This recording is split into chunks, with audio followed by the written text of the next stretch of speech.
স্বাগত দীপ্ত সংবাদে, সাথে আছি আমি নুজহাত রাহনুমা। মৌসুমী বায়ুর প্রভাবে দেশের বিভিন্ন অঞ্চলে বৃষ্টিপাত অব্যাহত রয়েছে। পানির তোড়ে ফেনীর ফুলগাজী ও পরশুরাম উপজেলায় মুহুরী, কহুয়া ও সিলোনিয়া নদীর বেড়িবাঁধে অন্তত ১১টি স্থানে ভাঙন দেখা দিয়েছে। সেসব স্থানে পানি প্রবেশ করে অন্তত ৩০টি গ্রাম প্লাবিত হয়। টানা বৃষ্টিতে পটুয়াখালী পৌর শহরের নতুন বাজার, পুরান বাজার, সবুজবাগ ও তিতাস মোড় সহ বিভিন্ন নিচু স্থানে জলাবদ্ধতার দেখা দিয়েছে। পানিতে তলিয়ে গেছে জেলা সদর সহ অনেক স্থানের সড়ক। ভেসে গেছে অসংখ্য মাছের ঘের ও পুকুর। বরগুনায় গত ২৪ ঘন্টায় ১৬৫ মিলিমিটার বৃষ্টিপাত রেকর্ড করেছে আবহাওয়া অফিস। লাগাতার বৃষ্টিতে বাড়ছে নওগাঁর বিভিন্ন নদীর পানি।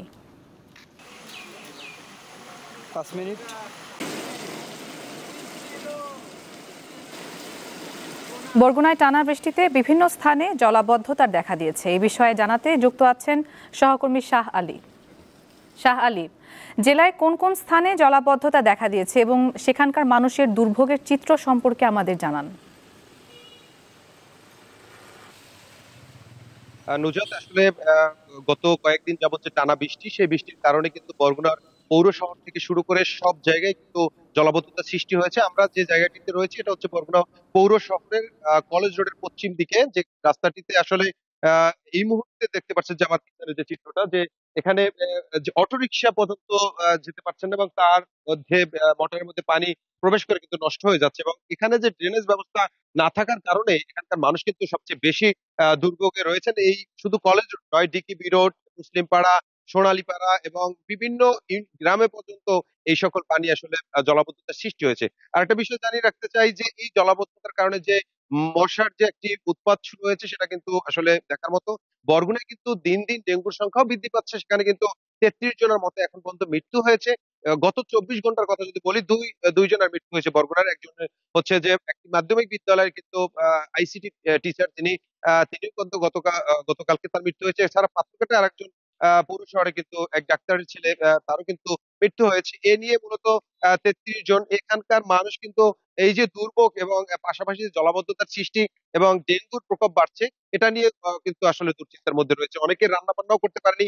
যারা বেড়িবাঁধের বাহিরে রয়েছেন সেখানেও কিন্তু পানি ছুঁই রয়েছেন এবং অনেকেই কিন্তু দুশ্চিন্তার মধ্যে রয়েছে যে বেড়িবাঁধ ভেঙে কিনা আবার পানি প্রবেশ করে, সেটা নিয়েও কিন্তু আসলে দুশ্চিন্তার মধ্যে রয়েছেন। এবং এখানে তাদের অভিযোগ রয়েছে যে পৌর শহরের যে যারা কর্মকর্তারা রয়েছেন তারা এই যে ড্রেনেজ ব্যবস্থাটা যদি তারা সুনজর দিত, তাহলে হয়তো এখানকার মানুষ আসলে যারা এই যে জলাবদ্ধতার মধ্যে রয়েছেন তারা একটু হলেও তারা শান্তিতে থাকতে পারতেন, সেটা কিন্তু আমাদেরকে জানিয়েছেন। এবং এই ড্রেনেজ ব্যবস্থার দীর্ঘদিনের একটি সমস্যা।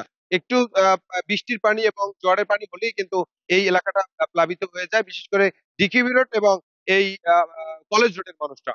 তো এই ছিল আমার কাছে সর্বশেষ তথ্য জলাবদ্ধতার। বরগুনা থেকে যুক্ত ছিলেন সহকর্মী শাহ আলী। টানা বৃষ্টিতে পাহাড় ধসের পূর্বাভাস জানিয়েছে আবহাওয়া অফিস। তবে আগামীকাল থেকে বৃষ্টিপাত কমে আসতে পারে বলে পূর্বাভাসে বলা হয়েছে। যে এলাকাগুলোতে বৃষ্টিপাত হচ্ছে, বিশেষ করে পাহাড়ি অঞ্চলে পাহাড় ধসের এবং মেট্রোপলিটন এলাকায় আমরা অস্থায়ী জলাবদ্ধতার জন্য আমরা ওয়ার্নিং মেসেজ দিয়েছি। আজকের পর থেকে হয়তো বা বিকালের পর থেকে বৃষ্টিপাতের প্রবণতাটা অনেকটাই কমে আসবে এবং সারা দেশেই বৃষ্টিপাতের প্রবণতাটা কমে আসবে। এবং এখন যে রংপুর বিভাগ বাদ দিয়ে বলতেছে, হয়তো বা সামনে দেখা যাবে যে রংপুর বিভাগেও কিছু বৃষ্টিপাতের সম্ভাবনা আছে। যেহেতু এটা বর্ষাকাল, আপনার একেবারে যে বৃষ্টিপাত শেষ হবে, একেবারে বৃষ্টিপাত হবে না, এটা বলা মানে একটা অমূলক কথা। বাংলাদেশে ২০২৪-এর জুলাইয়ে অভ্যুত্থান দমন অভিযানে সরাসরি গুলি চালানোর নির্দেশ দিয়েছিলেন তৎকালীন প্রধানমন্ত্রী শেখ হাসিনা। তার ফাঁস হওয়া অডিও কলের সত্যতা নিশ্চিত করেছে বিবিসি আই। গত মার্চে অনলাইনে ফাঁস হওয়া অডিওটিতে হাসিনাকে বলতে শোনা গেছে, প্রয়োজনে প্রাণঘাতী অস্ত্র ব্যবহার করো, যেখানে পাবে গুলি করবে। বিবিসির তথ্য মতে বাংলাদেশ সরকারের টেলিযোগাযোগ নজরদারি সংস্থা এনটিএমসি এই কলটি রেকর্ড করেছিল। কলটি হাসিনার ঢাকার বাসভবন গণভবন থেকে ১৮ জুলাই করা হয়। বিবিসি ও ফরেনসিক প্রতিষ্ঠান ইয়ারশট কলটির প্রযুক্তিগত বিশ্লেষণ করে নিশ্চিত করেছে এটি কৃত্রিম নয় এবং কোনোভাবেই কাটাছেঁড়া বা পরিবর্তন করা হয়নি। বিবিসি আরও জানিয়েছে, ৫ আগস্ট ঢাকার যাত্রাবাড়িতে পুলিশের গুলিতে অন্তত ৫২ জন নিহত হয়। আর জাতিসংঘের তদন্ত অনুযায়ী গত বছরের বিক্ষোভে প্রায় ১,৪০০ জন প্রাণ হারান।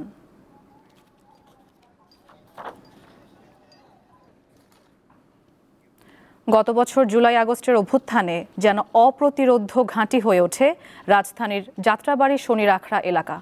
আন্দোলনের পুরোটা সময় বুক চিতিয়ে লড়াই করেছিলেন এখানকার মানুষ। অসীম সাহসের সঙ্গে লড়াই করে যান স্বৈরাচার পতনের শেষ দিন পর্যন্ত।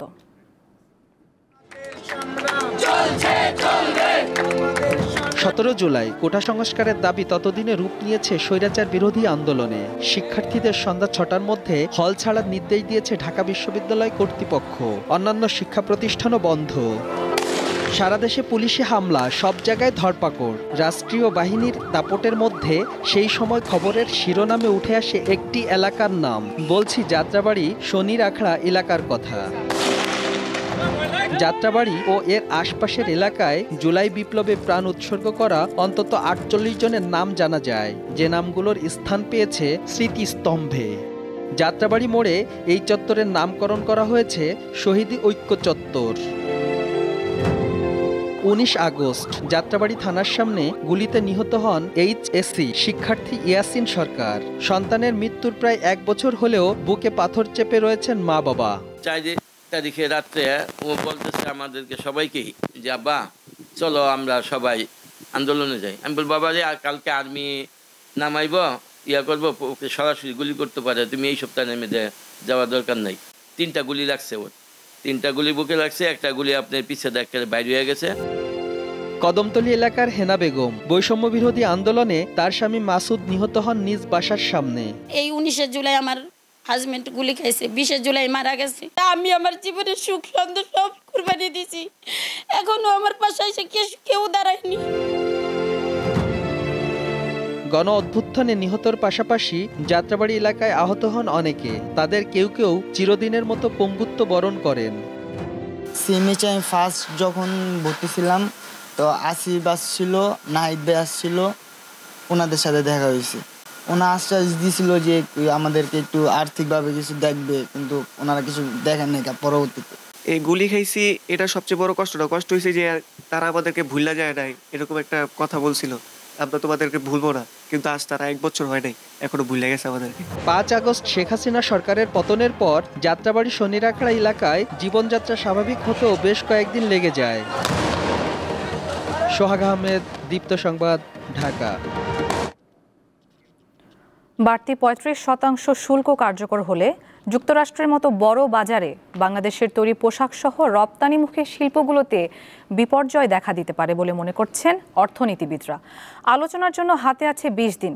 এর মধ্যে শুল্ক ও অশুল্ক বাধা দূর করার পরামর্শ দিয়েছেন তারা।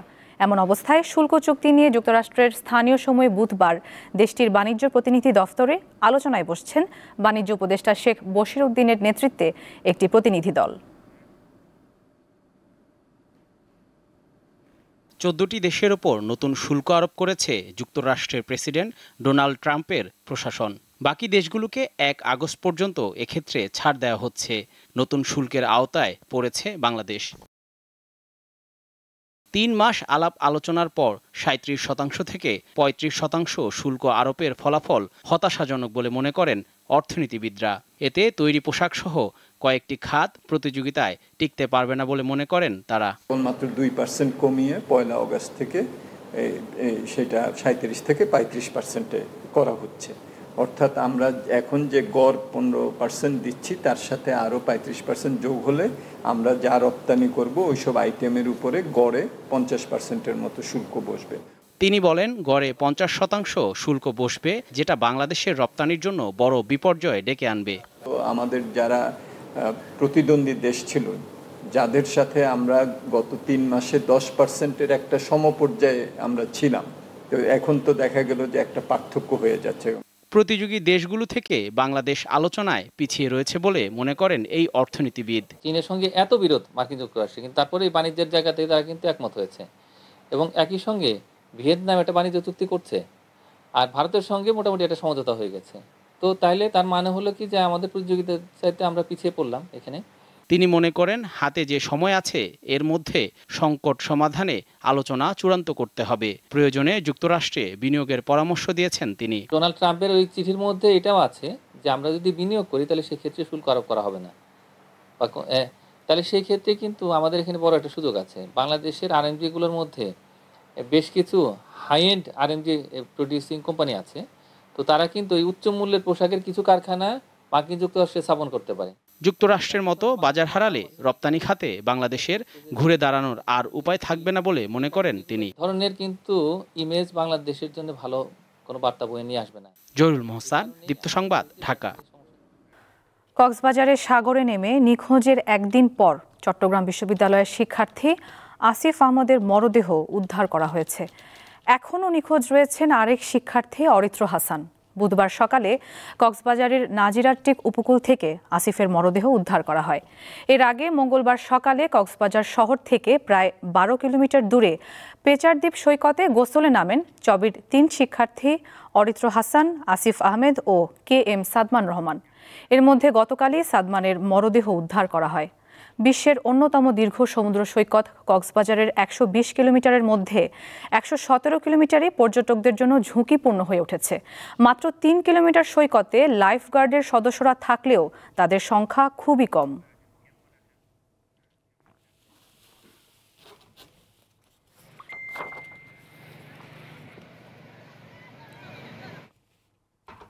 একদিকে হোয়াইট হাউসে গাজা যুদ্ধবিরতি নিয়ে আলোচনা করছেন নেতানিয়াহু এবং ট্রাম্প, অন্যদিকে আলোচনার মধ্যেই উপত্যকাটিতে হত্যাযজ্ঞ অব্যাহত রেখেছে ইসরায়েলি বাহিনী। গাজায় যুদ্ধবিরতি চুক্তি নিয়ে আলোচনা করতে মঙ্গলবার দ্বিতীয়বারের মতো হোয়াইট হাউসে দেখা করেন ইসরায়েলের প্রধানমন্ত্রী বেনিয়ামিন নেতানিয়াহু ও মার্কিন প্রেসিডেন্ট ডোনাল্ড ট্রাম্প। 1 ঘণ্টারও বেশি সময় ধরে যুদ্ধবিরতি নিয়ে আলোচনা করেন তারা। দুই নেতার বৈঠকের আগেই ট্রাম্পের মধ্যপ্রাচ্য বিষয়ক দূত স্টিভ উইটকফ জানান, চলতি সপ্তাহের শেষেই যুদ্ধবিরতি কার্যকর হবে বলে আশা করছেন মার্কিন প্রেসিডেন্ট। আলোচনার মধ্যেই গাজা ভূখণ্ডে ইসরায়েলের হামলায় মঙ্গলবার 95 জন ফিলিস্তিনি নিহত হন। দর্শক, এই ছিল এখনকার মতো। পরবর্তী সংবাদ বেলা 2টায় দেখার আমন্ত্রণ। এছাড়া তথ্য ও বিনোদনের অন্যান্য খবর পেতে যুক্ত থাকুন দীপ্তর ডিজিটাল প্ল্যাটফর্মগুলোতে। সবাইকে ধন্যবাদ।